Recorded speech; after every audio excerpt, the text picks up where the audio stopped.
All right, I'd like to call to order the November 10, 2022 East Amwell Township Committee meeting. Adequate notice of this meeting of the Township Committee has been provided by a notice sent to the official newspapers of the Township, posted to the Township website, posted on the bulletin board of the municipal building, and filed with the Township Clerk as required by law on January 3rd, 2022. Ms. Casper Bloom? Here. Mr. Mills? Here. Mr. Wolf? Here. Ms. Ramsey? Here. Mayor Castellano? Here. We all stand for the Pledge of Allegiance, please. Pledge allegiance to the flag of the United States of America, to the republic for which it stands, one nation, under God, indivisible, liberty, and justice for all.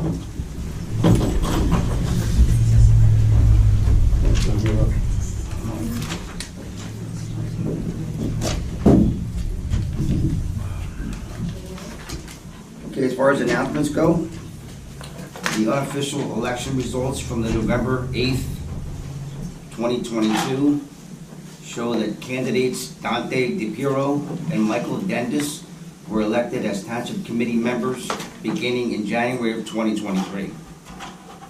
The municipal offices will be closed tomorrow, Friday, November 11th, in honor of Veterans Day. East Amwell tax sale is scheduled for November 18th at 11 a.m. in the municipal building. Contact the tax collector at 908-782-5209 for information. The revised inspection schedule for the East and West Amwell Construction Office has been posted to our website. The change reflected is for fire subcode inspections. The change will better accommodate the residents and contractors, as all inspections will be offered on Monday and Wednesday. The municipal offices will be closed on Thursday and Friday, November 24th and 25th for the Thanksgiving holiday. The annual holiday gathering and holiday tree lighting is scheduled at the Clausen House Museum on Friday, December 2nd from 5 p.m. to 8 p.m. Bring along a bird-friendly ornament to hang on the tree and maybe a special festive treat to share. Hunterdon County Utilities Authority will hold a hazardous waste collection on Saturday, December 10th from 9 a.m. to 1 p.m. at the county complex, which is at 314 Route 12, Flemington.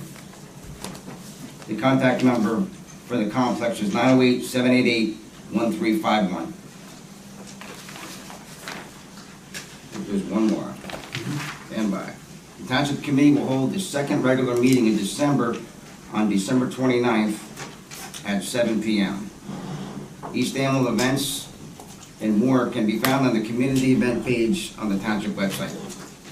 Thank you.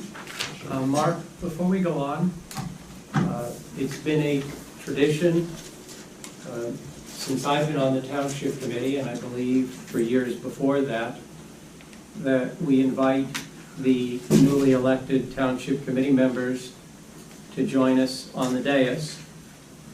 And so if no one objects, I'd like to invite our new Township Committee members to join us at the dais. What? I thought we were going to ask them in December. Yeah, December. It's not November. Not November. Because these are unofficial results. We've always done it in November. We did it the year that you won, the year that I think it was, Mark and I it was the won. last, I think it was December, I think. it was always November. I don't really remember. It's always been November. Fine, no problem. Dispute this. Gentlemen, would you like to come up and join us? Dante, Mike? You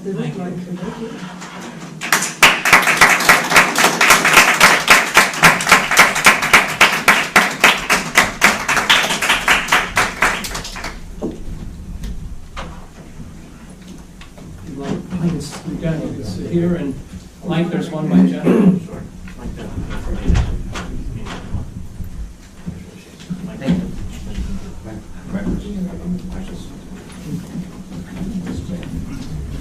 Nice to meet you.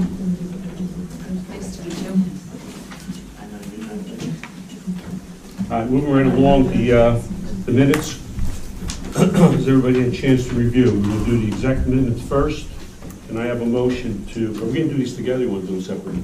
You do them Together? Can I have a motion to approve the September 8th, October. October It's the same, sorry, October 13th. October.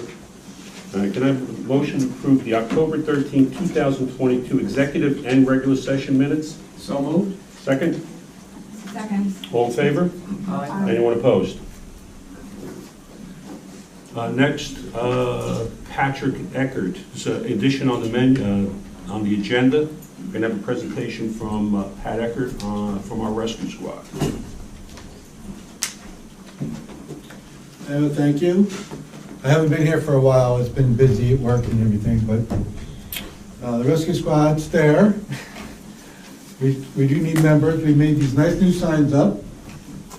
So we just got them today. So we brought 5. If anybody would like to have some, we have some more at the building. I have 5 right here that someone can take if they like. And what we're really doing is we really need more members to keep the squad going. If we don't have more members soon, it's not going to be, I don't know how much longer we can do it. I'm getting old myself and it's getting a little hard. But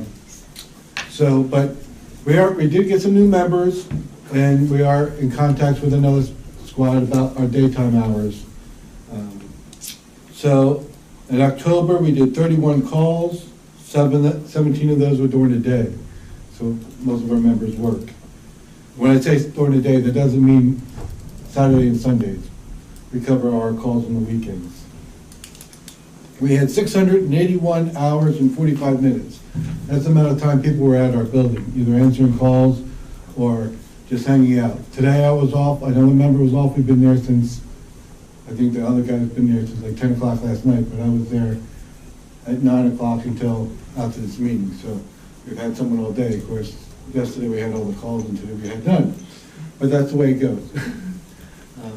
So if anybody wants to come by, we always have a crew Friday nights and Saturday during the day. If you'd like to come and visit and ask questions, anybody's welcome to come. We're an open door. And we're holding off on our fund drive, which should have gone out already, but we're holding off to see what we're doing with the other agency that may be coming to help us. So before we send out a fund drive saying, please support us, we want to make sure it's not supporting other people too. So if you're looking for our fund drive, it will be coming soon. Again, whenever we have a call, we send out a survey, seeing how we're doing. Surveys have come back 99% all positive. The only complaint is always, why did it take so long to get here? Remember that we're on this side of 202, and Lindbergh Road is all the way over there. So if you live on that side, all the way down there, Rainbow Hill Road and things, we're trying to get there as fast as we can, but it's always far. There's no way of making it a little faster. Even when we're at the building, it can still take over 10 minutes to get there. So besides that, I hope everybody's good for the holidays, and we'll be here. And if anybody wants to take some signs home, they're over here. Any questions? You can leave one for me if you want. Huh? Take one. All right. Take one. So there's 5. You can leave them. We'll take care of it. Leave all 5, that's Yeah. all. And again, we'll be there Friday and Saturday night. If anybody wants to stop by and pick up a sign or call us, we'll deliver. All right. But they've been really doing good in the county for other agencies, so I'm hoping it'll do good for us too. So, any questions? Thanks, Todd. Thanks, Pat. All right, thank you guys.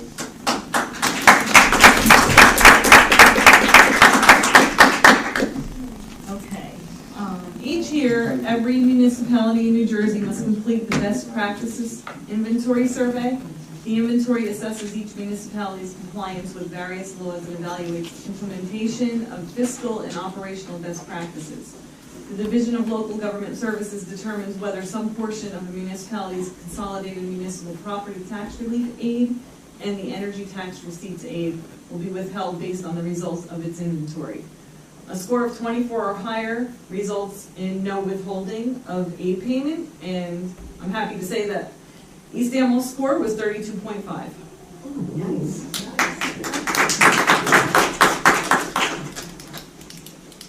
Were we deficient in anything by any chance? There was a couple that I was on there, but they work on it.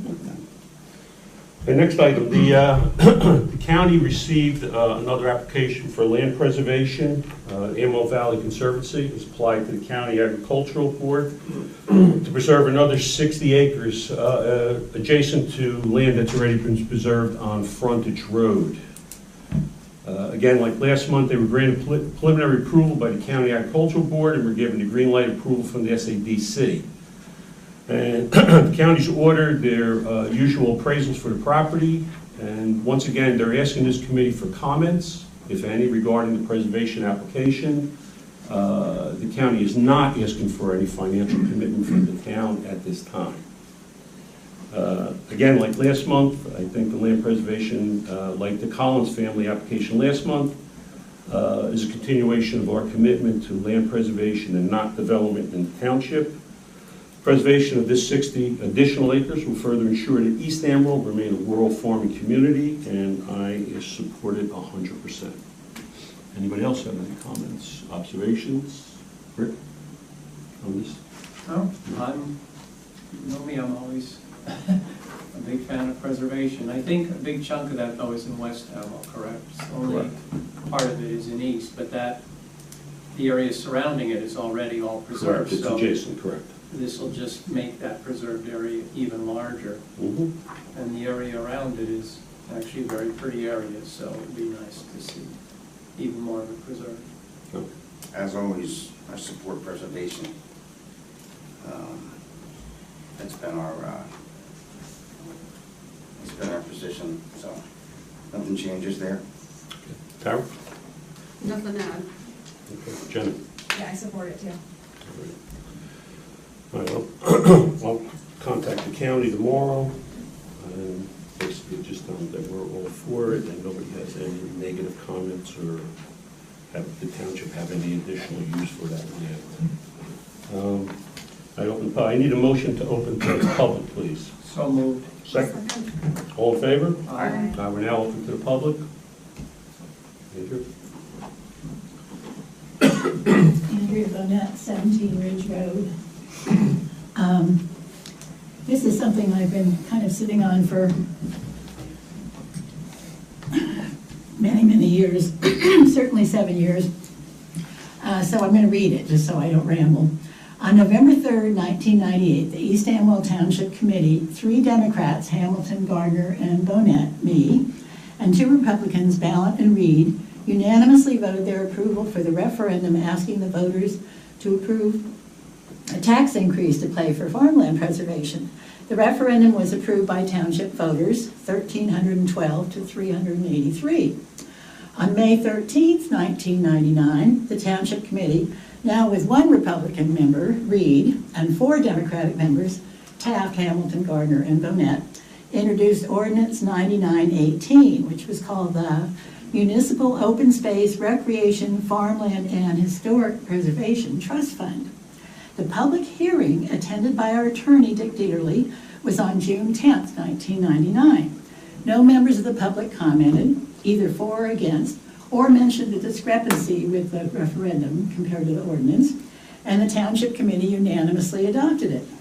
The ordinance was in effect for 17 years and allowed a number of significant preservation projects to be completed, 5,000 acres of farmland and over 1,600 acres of open space. During this time, the soon-to-be Republican members, Wolf, Ostrander, Matthews, and Miller, who had a choice of 650 municipalities they could move to, moved into East Amwell Township. Fast forward to 2016. At the August 11th Township Committee 2016 Township Committee meeting, Wolf and Ostrander pointed out that the ordinance covered many more kinds of expenditures than the referendum, which had only asked for public approval for farmland preservation. In their campaign for Township Committee, they declared they were, quote, deeply troubled by the illegal expenditures made by the majority on the Township Committee and the still undetermined consequences for the local taxpayers, unquote. As soon as this issue was raised, the township immediately restricted fund expenditures to farmland preservation and debt. The mayor ordered a revised referendum with added items, which was held in November and was approved by 73% of the voters.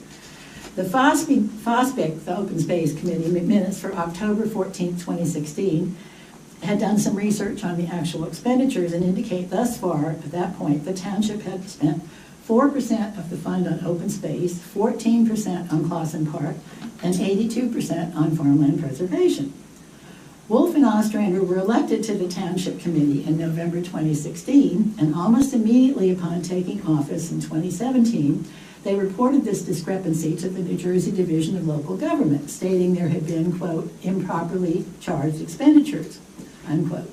Referring to the successful November revised referendum, the DLGS was not going to take any further action, which they said was the case.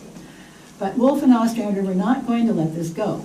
Wolf repeatedly complained that we were using the funds entirely unrelated to farmland preservation and accused me personally of being one of the people who reached into the Farmland Trust Fund to use it for whatever she felt was appropriate. That year, one of the Republican campaign flyers showed a mud-encrusted pig to show how awful we were. And I saved it because I thought it was really quite a classic. So at no time did they mention the original ordinance was voted in by the Republican Township Committee member as well as the 4 Democrats. And they were smart enough to try to have it both ways in their campaign literature. While we, quote, while we remain deeply troubled by the illegal expenditures made by the EADA majority, again, no mention of Reed's vote, with our open space tax dollars, we support the referendum because it allows us to fix their mistake going forward and get us back on the correct path, unquote. At the October 2017 Township Committee meeting, I asked them to inform us specifically how the ordinance mistake harmed the people of East Amwell. 5 years later, I still have no response to that question. In the fall 2017 campaign, Rick Wolf sent a letter with this stirring statement, quote, for years, the EADA supported its excessive spending habits by illegally using money from our farmland trust.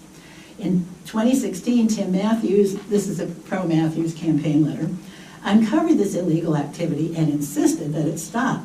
An investigation by the NJDCA ensued, and it was determined that over $1.1 million had been improperly charged to the trust fund. At the November 2017 Township Committee meeting, I repeated my question to Rick Wolf about precisely what harm has come to the people of East Amwell from the previous 17 years of expenditures on farmland, open space, recreation, and historic preservation. According to the minutes, Rick Wolf had prepared a response but did not reply because he did not want to take up any more time. At the January 2nd, 2018 Township Committee meeting, Rick Wolf again said, quote, the Open Space Trust Fund was raided for many years with a fund of $1.1 million taken illegally, and the fund now only has $550,000 with 2/3 of it raised under the cover of darkness, unquote. At the January 11th meeting, Rick Wolf repeated this accusation using even bigger numbers and stated that I dipped into the trust fund for things not related to farmland preservation. He wasn't done, however. The minutes of the March 8th, 2018 Township Committee meeting indicate, this is fascinating reading if you can come up, look it up online. Rick Wolf made a very long rambling speech about a hypothetical referendum involving tax dollars for cows, followed by an ordinance to buy cows, lions, and elephants. Having attended most Township Committee meetings and reading campaign literature, I had come to the conclusion that East Amwell was having its very own Groundhog Day. You may recall the movie in which the main character wakes up day after day to find that the new day is exactly like the previous ones. At this point, my little groundhog, Mendacious, who I meant to bring tonight, and I accidentally grabbed a sea otter instead of Mendacious, so he's not here tonight, I'm afraid. Mendacious was complaining that he had not been included in this recurring pattern of accusations about farmland preservation and open space, and he insisted that he be able to attend. I finally relented and brought him to the April 12th Township Committee meeting, and sure enough, his diligence was rewarded. On page 38 of those minutes, there is an account of Rick Wolf's speech about a small group of EAD members who he described as the Dirty Dozen. He said that during their reign, that was his word, they wasted the tax dollars and they illegally raided the Farmland Preservation Trust to keep taxes low. Mendacious was allowed to attend again at the September 13th, 2018 meeting. I explained that he wanted to come because when he reads the minutes, he often sees the word lie, lie, lie, which is his favorite word and which he is named after. He was worried because Rick Wolf had conducted a lengthy 8 minutes attack on me when I was not present at the July Township Committee meeting, so severe that when I read the minutes, I consulted two of my attorney friends, both of whom, upon reading them, expressed concern for my safety. Rick Wolf campaign letter from the 2018 election, quote, "Since 1999, the EADA insiders illegally raised over $1.1 million from our Farmland Preservation Trust to pay for things having nothing to do with farmland preservation," unquote. Rick Wolf campaign letter from the 2019 election, quote, in parts, "We inherited from the EADA insiders over $1.2 million illegally raided from our Farmland Trust Fund, mainly utilized to disguise the bloated budget, but leaving our trust fund underfunded." I'm almost finished. Campaign letter from Rick Wolf in the 2020 election, quote, "The EADA has hid the impact of its bloated budget by illegally raiding $1.2 million from our Farmland Preservation Trust Fund. In 2016, the state discovered this illegal activity and forced the EADA to stop it." And that is absolutely not true, but I won't get into all that now. I cannot possibly enumerate all the times Republicans have repeated this farmland preservation open space discrepancy to make a point about how crooked we were 20 years ago. I'm sure they mentioned it regularly in door-to-door campaigning, which of course I was not part of. So I was blown away to receive this campaign flyer about a week before the 2022 election, in which candidates Ostrander and Castellano declared, in caps, mostly in caps, their proven leadership with real results in continuing the tradition of farmland and open space preservation in East Amwell. So this is a wonderful thing now. And that's all I have to say. Thank you. Anyone else from the public? Frida? Yes. Take off my dorky hat and put on some normal glasses.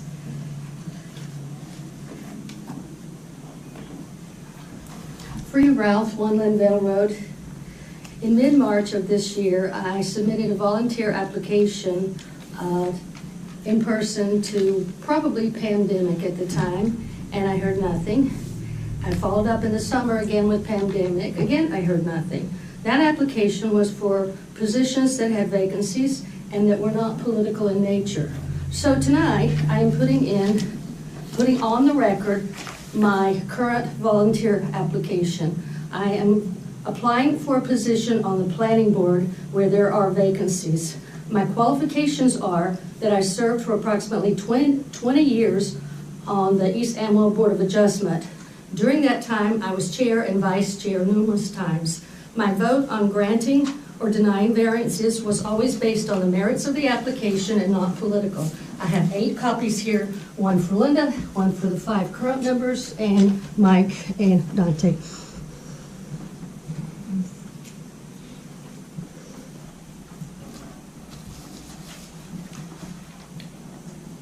Anyone else in the public? Francis? Welcome to Groundhog's Day. I remember Mendacious. Sorry. That's okay, that's a shame. My glasses and my sleeve can say, "Hi, Mendacious." Nice to meet you. Welcome to Groundhog's Day. I find it interesting that 2 days after the election, they're turning on you, Rick. Well, that's fine. I thought silly season was over, but I suspect it's going to go on for a while. I have seen things ebb one way and the other, and I suspect the hatchet lopping off of the heads will start soon, but that's not why I'm here. I was here last night at the planning board, and I was very surprised to find that, well, I got a notification earlier in the day that, hey, does anybody know what's going on? Candace has something up on the East Amwell bulletin board saying it's moved to December, and nobody here at the township knew it. I rooted around the way I normally do and said something in the meeting last night saying, well, who told Candace? I got a phone call this afternoon acknowledging that the individual, Nancy, had been in discussions with the man at UAW and had talked to him, and so she had told Candace to let the world know that there wasn't going to be a meeting, because they didn't, they didn't have the stuff that they're working on, they didn't have it together on the age restrictions or whatever. Took the conversation as best things go, but I did take the opportunity to share that all politicians suck, they all suck differently. Edit it out however you wish. But that the one thing that I thought nationally came out was that the American people are sick of the whack-a-mole games. I hate you, you hate me, whatever, and all of that stuff, and that it was time to end it. I did ask, and now I'll ask all of you going forward, the ones that are here, to try to do a reboot of civility. And Dante, I'm actually speaking to you, because I can remember you when you were on the planning board standing up for what you believed was right, and you, Gail Glassoff, and someone else who I've forgotten, there was the concern that you were going to get repercussions. So I believe that you're a man of integrity, you're certainly well-educated, and things like that, but I don't know which one of you three is going to be mayor next year. Jenna, you've got seniority, but to maybe those still on, those coming on, to consider having almost a truth and reconciliation committee so that a plan can be made for East Amwell to go forward, and that there would be real transparency and communications and some oversight of what was put up on websites, what was coming down, what should be. Now, I've heard from one side of the planet that, Rick, you're running the EADA, and I've heard now from the EADA that, oh no, it's not my problem. Somewhere along the line, whether the national committee or the county committee or Tom Malinowski or whatever, were funding the commercials that really sucked, by the way. Thank God for skip ad at 5 seconds. Are you going to focus on East Amwell? Because the one thing that I think we can all agree on, we do have a common enemy, and he is leaving at the end of the year. It's not Mark. Mark spent this whole year cleaning up a mess that he was left with, and too much of a gentleman to say too much about it. But can people work together to populate boards and to be decent human beings and face the real risks of development? I find it amusing, and I put it up on a website, that some of the biggest chunks of land that are not preserved and potentially available for development are owned by Rick and Kathy Wolf. They say, oh, they want to have farming, or they want to have this, and things like that, and how wealthy they are has been a frequent comment. But it would be a nice thing to walk in the steps of Fred Gardner, who, since he didn't need the money, he donated the development rights to preserve it. That property was once approved for, I don't remember how many units. There's nobody left here, the property that he bought. But I think if we look at what is what and what we can agree on, and work to debunk the lies and the circular formed fecal matter that comes out sometimes decades later, and then focus on what can be done for the community. Because the way it's looking now, and the people who have been serving on your boards, if they're not axed, are quite frankly going to leave, and then you can do whatever you want. Now, if you appoint Rick back to the planning board, or he becomes chair or whatever, because it's hard to stop him once he gets on a roll, the lawsuits that are still continuing years later, and the new ones, will be yours.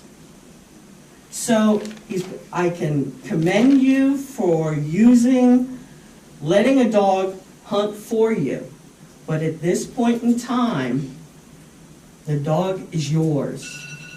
If somebody leaves chocolate on your porch, it's not your problem, you didn't do it, you weren't the one that left the chocolate.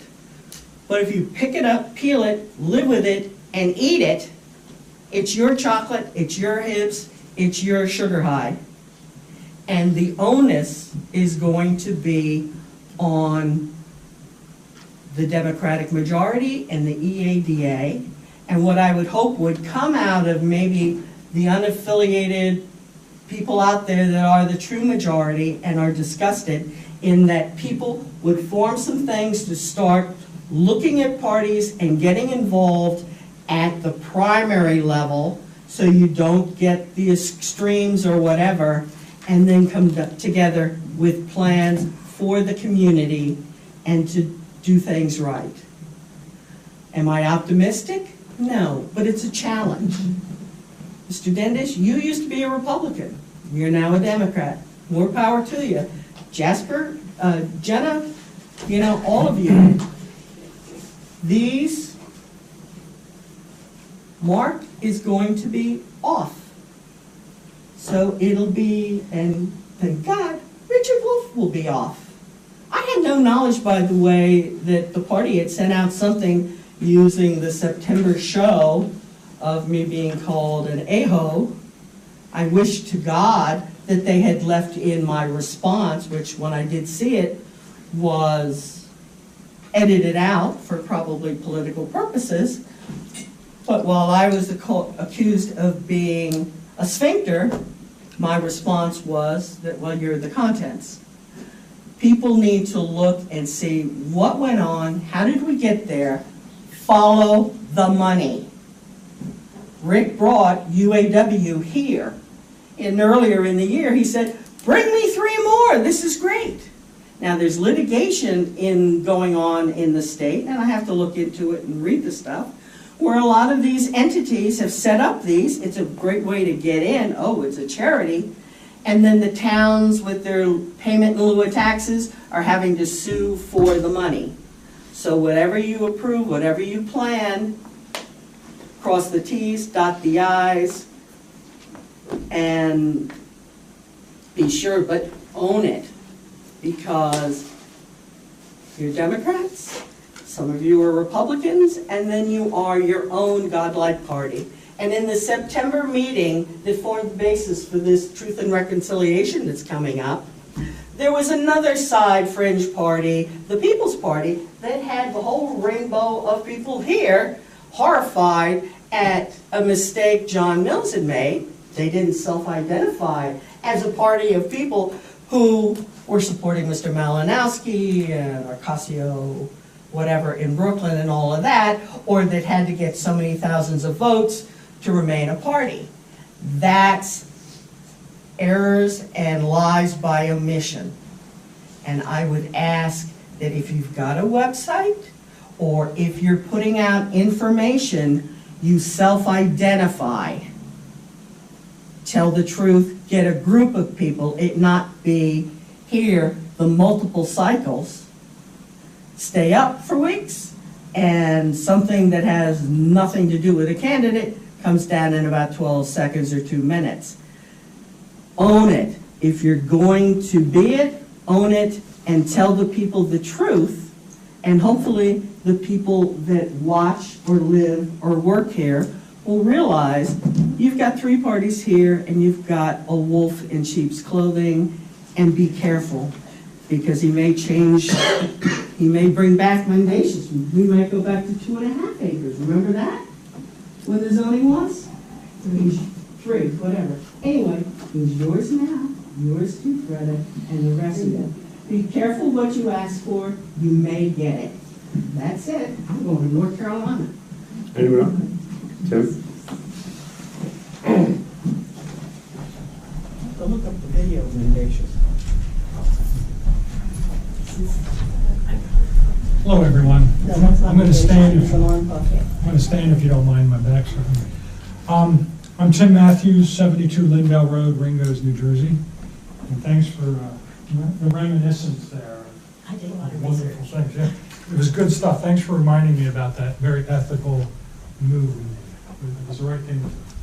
Anyway, I wanted to bring to your attention some anomalies and observations I saw on election day that I think as a township we should really consider and do some thinking about in preparation for another election. Voter integrity and the integrity of an election is very important, and I think it's more important than ever that we make sure these things are right. So just a couple of things I observed. Luckily, I took the day off. I was an observer, a challenger, so I saw some of these things firsthand, and some of them were reported to me. But first of all, at about 9:30, 9:35, Mr. Malinowski showed up. He was a resident. He has every right to come here and vote. However, he brought an entourage with him, camera crews, and came in and videotaped himself voting. Now, this is clearly electioneering. It's clearly done for campaign purposes. There's no other reason why someone would want to be videotaped voting. I don't know anyone else here who's wanting to be videotaped voting.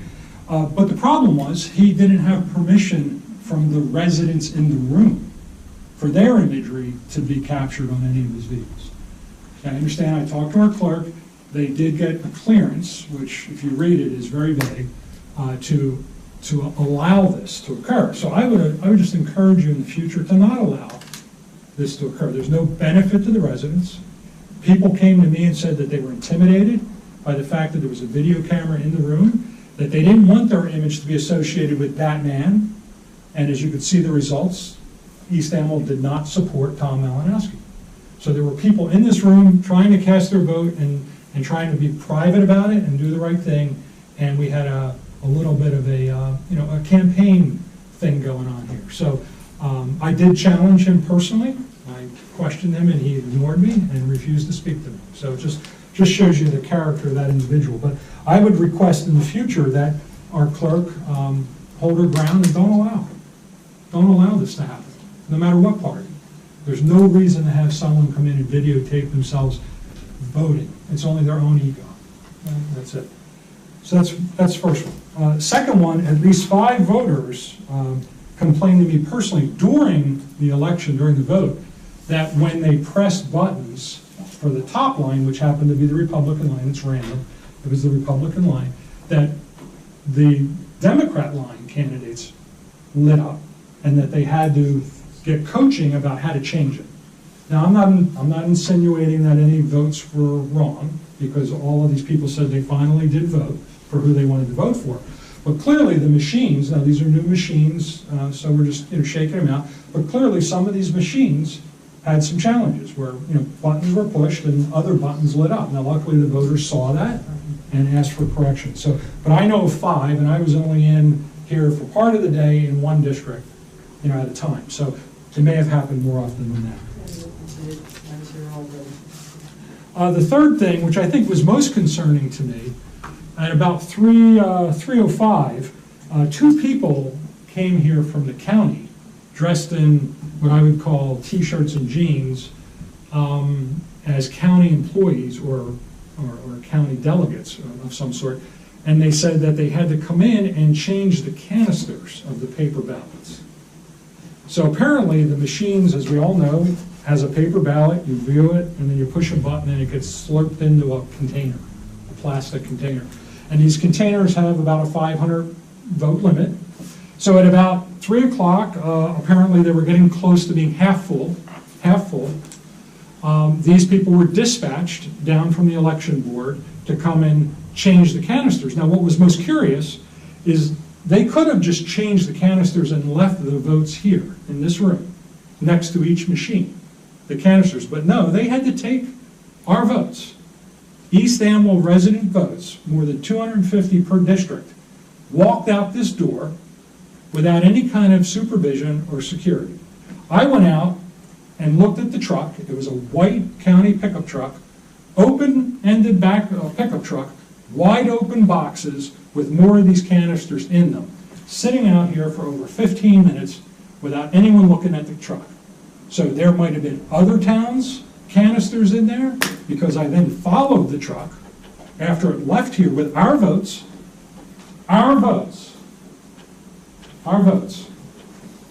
got in the truck, and I followed them to West Amwell, They pulled in the West Amwell's parking lot, 2 guys got out of the truck, went into the West Amwell Municipal Building with 2 empty black canisters. I watched them for 9 minutes.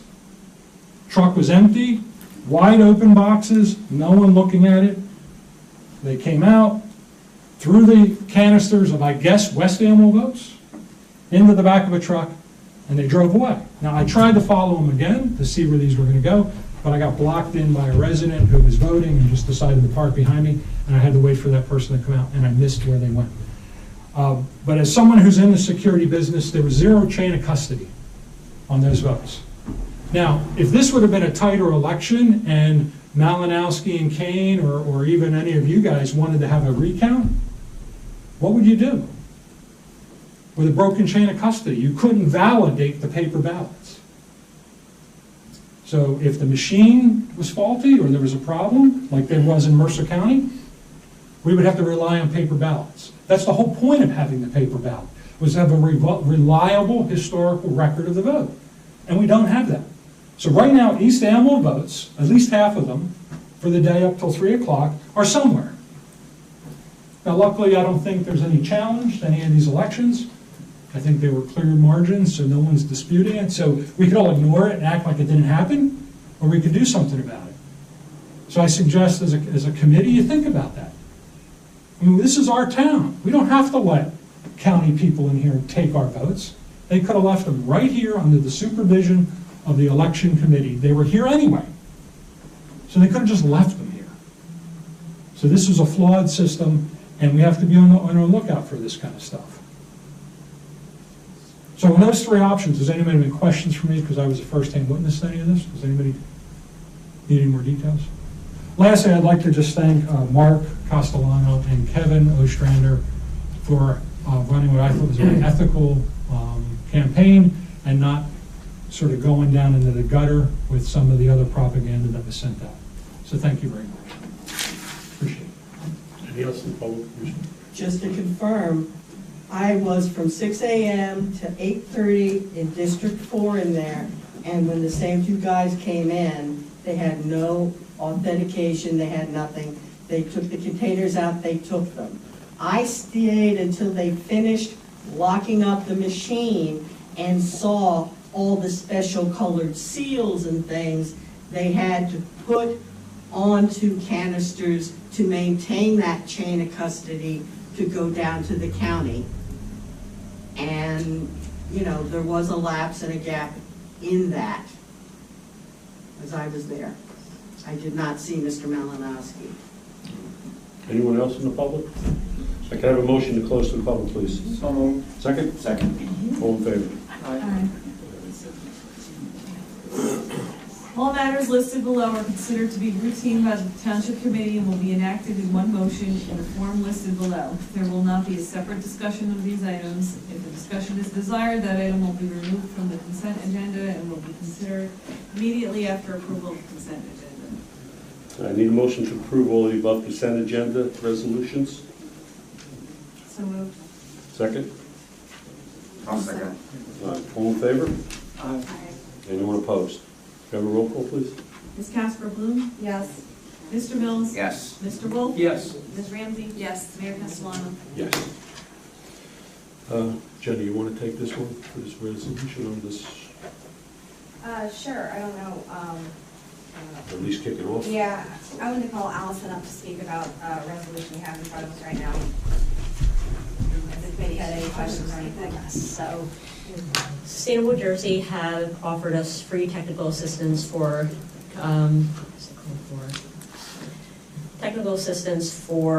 completing a community equity and diversity profile, which is a 10-point action item for Sustainable Jersey. It's going to be awarded to one municipality, and it requires us to obtain demographic data and ID groups that are at risk, whether communications-wise at risk, BIPOC, LGBTQ, disabled, elderly, children who are disabled, or so on and so forth.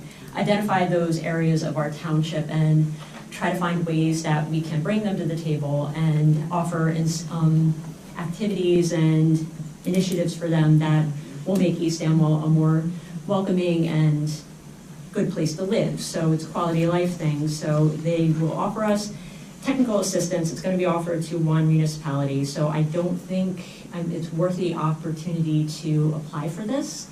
And I've already been in contact with Sustainable Jersey, and they're willing to work with us. They're really great with us, so we can have this resolution, which is just basically your blessing saying that you'll work with us, and we're already starting this advisory committee anyway, a citizens advisory committee as well, so they would help us out with that. So I would like to apply for this.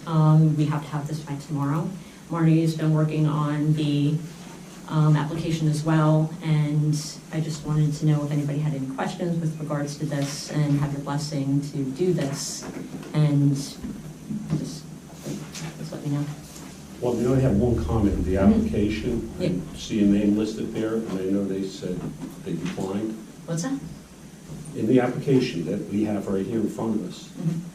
there's a person's name there, and I know they declined, Natalie Nelson. Oh, Natalie Nelson will be on that, so will be I'm Jenna. just saying, that's Yeah, so why. Jenna's gonna be able to help out with us on this, so. Right, no, Jenna- that's fine, I just wanted it, because I saw this application. Oh, okay, yeah, I haven't filled out the application yet, so we can submit the application. Initially, we had reached out to Natalie Nelson, but she's too busy, so I've been speaking to Jenna about it, and she will be the municipal person who will be the person who will be helping us out with this. But my goal for the committee that we want to form down the line is to have a citizens advisory committee. So this would be something that would not be a part of the municipal, like the environmental commission or so on and so forth. So this would really help us out, and I just think that it would be a great opportunity for technical assistance to work on other initiatives that we have, such as through Parks and Rec. For instance, with the Easter egg hunt, we have ideas to make it a little more easier for children who may have autism, who might be a little too overwhelmed with the Easter egg hunt. So it's that stuff. It's not just completely race as well. So I know that a lot of people are very sensitive about that. So I feel that to have this committee and to have this help would be really beneficial. And I would just like to have the okay, and the resolution is required from the township committee to do that. But you're gonna file the application, right? Yeah, we Oh, all can't right. file the application until we have the resolution. All right, The no, that's resolution is fine. part of No, it. I mean- So we need to have one municipal representative, and Jenna is going to be that. So- Okay. Allison, can you just explain, I just didn't understand technical assistance. The technical assistance, what they're going to do is that they're going to provide project support for the Advancing Equity Through Municipal Action Initiative, which is a 10-point initiative. So it would help us out with gathering demographic data, ID groups that are at risk within the township, whether it's communications-based, disability, the elderly, children with disabilities, biracial, immigrants, and so on and so forth, gender queer or anything like that. So the people that might be in the minority, that might not feel that they have a place at the table. Identify those demographics and find initiatives that we can bring them to the table and include them in all events that we have within the township, so that they feel welcome here, that they feel that they can come and speak up at these events, whether it's at the Easter egg hunt, whether it's just even new events and so on and so forth. So those are the things that the technical assistants will help us out with it. They're going to be with us for a whole year, and they will put together this whole report for us, which we will present to you as well, and then they would also support us with any prospective initiatives down the line that we do. So it's not just, we have a farmer's market, do we want to have a farmer's market and make sure it's inclusive for all? So it's for all those things. So it's prioritizing and also providing training for municipal employees as well on certain issues, diversity and inclusion issues as well. So this is something that's really common even in the private sector, just providing this training and so on. So I think that they will provide this to us for free, and it's something that we should really consider. Do you know, why are they only offering one? And I know, and I mean, that's the thing. 565 It's a shot in the dark, and municipalities. I wish that they would offer more. They're only offering it to one municipality, so it's worth the effort since we want to have a citizens advisory committee. So we can apply for this and see if we have it. If not, we already have the framework from Sustainable Jersey, and we'll work on that on our own when we're forming the committee on our own as well. So it's just a little extra help, which I think is important, especially given the climate. And it's bridge building, and I think that's important more than ever now. So, does anybody else have any other questions or anything about I'm that? fine. Okay, good. John, any questions? Thank you. That's good. Oh, Jen, no, you're good. All right, so So we are approving her moving forward. Correct. Okay. And, Do you need us to approve a resolution? yeah, there's a And that's resolution coming up now? now. Okay.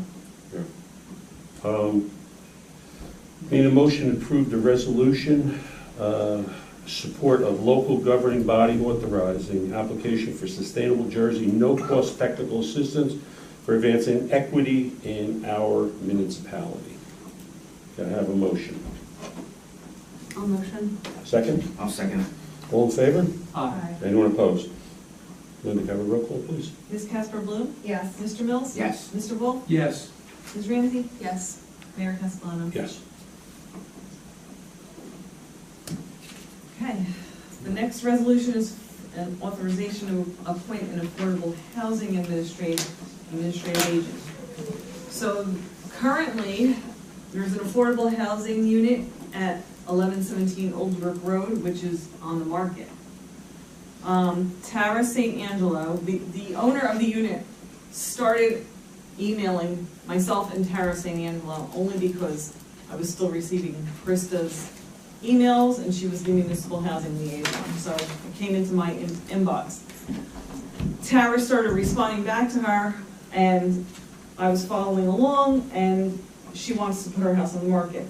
So Tara advised me that we needed to advertise the sale of the unit 4 times in the newspaper and place it on the website, which I did. The only problem is that I'm not qualified to be the administrative agent. You either have to be certified with the Rutgers classes, or you have to have experience in affordable housing for a period of time. Tara's acting as the agent now, right?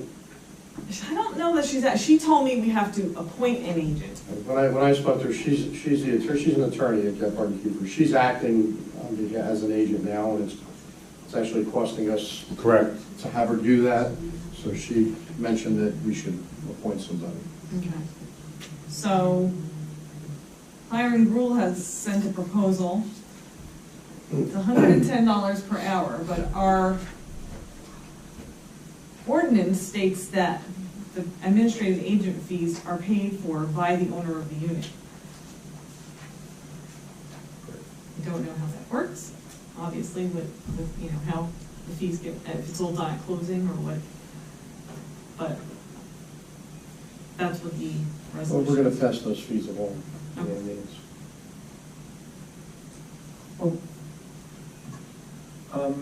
Tara, I don't know what her hourly fees are for this type of work, but typically municipal lawyers are $150, $160 an hour. But Tara knows this area really well. And the question is, even though her hourly rate may be higher, is she going to be able to do this work more efficiently than Hiring Gruel at $110 an hour? I think she's still the attorney for the Correct. affordable housing. She The is question is, still does our she affordable- want to be the administrative agent? She No. told me we needed to appoint an administrative agent. So she doesn't want to do it. I don't, Well, we didn't ask her specifically, I assumed, does she want to do it? She just said somebody has to be appointed, correct? Right, so the question is, which is going to be more cost-effective? Because while these costs, I imagine we can pass along under our ordinance, I'm not sure that we're going to be able to pass along all the costs that we incur with respect to affordable housing issues. And so at some point, we may be footing some of these bills, and I just know that Tara is very knowledgeable in this area. She does a lot of this work, and she may be able to do this much more efficiently than Hiring Gruel. I don't know how much of this work Hiring Gruel does. They have a whole office set up for cover stuff. They have multiple people that do At Hiring Gruel? it. Yes, Okay. that are certified. That's why I figured as we were kind of, we need to buy the application deadline for the unit is November 17th, which is next Right. Thursday. So, and this owner has been emailing me every few days to find out how many applications have come in, and so far it's only one. But I'm assuming by November 17th, once the deadline hits, she's going to be wanting to know what's happening. And Then do Hiring Yeah, the Gruel. only- If they the don't, only if they're reason not we're- efficient, then we'll wait. Well, the only reason we're pursuing it is only because Tara St. Angelo said we need to hire a qualified. Right. administrative agent. And we do, that's what Krista took the classes and was that agent. We do need that agent. Mark, do you want some real background, some real facts about this whole process? Is anybody averse to, I mean? You just made a false statement, I'm sorry, but there's a difference between a municipal liaison and an administrative agent, a significant difference. Phyllis in? Is that okay? Yeah, sure, come on up. If not, everybody okay with getting some background on it? All right, so there are two different positions. A municipal liaison is someone who is with the municipality, and their primary role is to answer questions from the public that have to do with affordable housing and to submit annual monitoring reports about affordable housing activity in town. An administrative agent there are very few of them in the state, very few. It's hard to get the certification. These are the people that qualify people who buy affordable housing units, because if you buy an affordable housing unit, you have to make a certain income and no more than that. So those people have to be qualified, and that's a very long process, and it's a very detailed process. So there are very few people who do that. The state has an agency that does it, but they're so overloaded, you know, most towns have to find consultants. There are very few consultants. If Hire and Rule says they have a certified person who can do this, I would trust them that they can do that. This requirement that the buyers pay for the fees, that's standard. So when an affordable housing is developed, the developer who builds the house pays the administrative agent's fees in the beginning, and then after that, the homeowner who sells the house, they pay the administrative agent fees. That's just how the process works. So it's normal for all towns, if that's helpful. Great, thank you. So let's go with Hire and Rule. Okay, it's just that they do have multiple people at Hire and Rule that are certified. I just checked with Elena just to make sure, so. Are we up, Frank, did you? So we need a resolution. Well, the resolution we have, but we'll need a contract, right, to send it? Okay. So, Well, they prepared, correct? Hire and Rule has sent us their contract. We'll review it. Okay, yeah, that's fine. They sent us the proposal so far, so as long as the resolution is approved, we'll get a contract. so how do we do it, Frank? So we make a resolution. Yeah. Well, Motion. don't we? Hiring. Right, but we also have to give somebody authority to review and sign the contract. Because we don't have a contract in our package. And this needs to get done now because they're trying to do this by the 17th. Mhm. So what do we do, Frank? How do we? Well, if you pass a resolution today, we're going to have to circulate the contract, we have to send it. If you're happy with it, Frank, if you're happy with it, I'm happy with it. I'll get right All on it. right, so you want to do a resolution pending Frank's approval. Yeah. Frank's approval? All right, Linda, can you write that into, I guess, an addendum at the end, subject to Frank's approval? All right, and you'll contact the Hire and Rule tomorrow, Elena, and have them send it over? Sure. So I need a motion to approve the resolution with the amendment of Frank reviewing the contract and approving it. Can I have a motion? So moved. Second? Second. All in favor? Aye. Anyone opposed? Linda, can I have a roll call, please? Councilman Bloom? Yes. Mr. Mills? Yes. Mr. Wolf? Yes. Ms. Ramsey? Yes. Mayor Castellano? Yes. I'm sorry, can I jump back to the first one, the resolution for a second? Yes. I just wanted to thank Allison for all the work, and Marty, that you guys have done on this, because I know you've been doing a lot of work, and this was a great find, and I know it's a long shot, but thank you for at least trying to get it worked out and stuff, so thank you for everything. Well, sustainable Jersey never makes anything easy. All right, no one's, all right, I need a motion to open to the public, please. So moved. Second? I'll second. All in favor? Aye. All right, we're now open to the public. Anybody in the public have any comments? Andrew? Andrew, just briefly, I've been not attending very many township committee meetings since the COVID started, but I try to watch them online, and there's something about the sound system, and now I'm noticing it now that I'm here in person. I don't know if you guys don't have the microphone aimed at your face or what, but I'm having trouble hearing what some of you are saying, and yet when I watch the online presentations, I can hear the members of the public. So I don't know what's going on with all that, and it's partly it's my aging ears, I'm sure, but it's not, that can't be entirely it, because I've heard it from other people. So maybe you might want to kind of look around and see if there's a way to make the meeting more audible as well as visible. We had it solved. It's been a chronic problem. All right, anybody else from the public? I see no one else. Can I have a motion to close to the public? So moved. Second? Second. All in favor? Aye. All right, close to the public. All right, Tara, do you have approval of bills you have a chance to review? I did, everything looked as normal as they usually do. Can I have a motion to approve the November 10th bills of the evening? So moved. Second? Second. All in favor? Aye. Anyone opposed? Linda, can I have a roll call, please? Ms. Castrovilli? Yes. Mr. Mills? Yes. Mr. Wolf? Yes. Ms. Ramsey? Yes. Mayor Castellano? Yes. Well, we have limited administrative reports tonight, so I need a motion to approve the administrative reports. Let me just throw one thing Okay. out. I'm sorry. I just wanted to let Tam know and the folks on the dais here, Kingwood Station has the copy of the peddler's ordinance. It's already been uploaded into their system, so thank you for that again. And if there's any questions or concerns, SFC Mike Bureau, feel free to call him. He's a very helpful guy. And also, I will get on the shared services agreement Thank you. with, I don't know who's gonna sign it, but I'll get a hold of Just to get it the over. chief over there. Okay, thanks. Need a motion to approve the administrative reports? So moved. Second? Second. All in favor? Aye. Anyone opposed? Correspondence, it's also thorough. Being no more further business, they need a motion to adjourn tonight's meeting. So moved. Second? I'll second. All in favor? Aye. We're now adjourned. Thanks, everyone.